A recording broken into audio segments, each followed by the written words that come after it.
As people are more inclined to shop online, this has led to an increase in digital fraud. Many merchants are struggling to reduce fraud losses and enhance data security.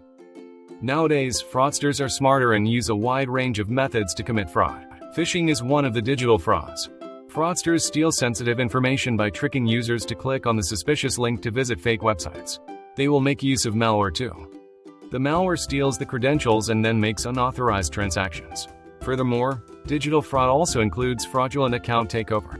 The fraudster uses the stolen login details to purchase from a legitimate user's account. The website data breach is also used by fraudsters to commit digital fraud. Hackers penetrate poorly secured websites or databases to harvest credit card credentials or login info. How to mitigate digital fraud before it is too late.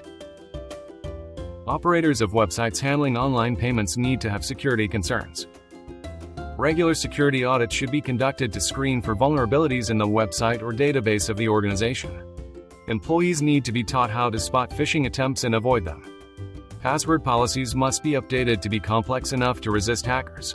External parties such as vendors need to be educated and held to the same standards as the staff. They need to learn how to deal with sensitive data. For online stores, deploying a good fraud order screening solution is paramount. FraudLabs Pro Fraud Prevention Solution is one of the online tools to detect and avoid fraud. It's absolutely free for 500 transaction screening and validation per month. Sign up FraudLabs Pro Fraud Prevention for free now.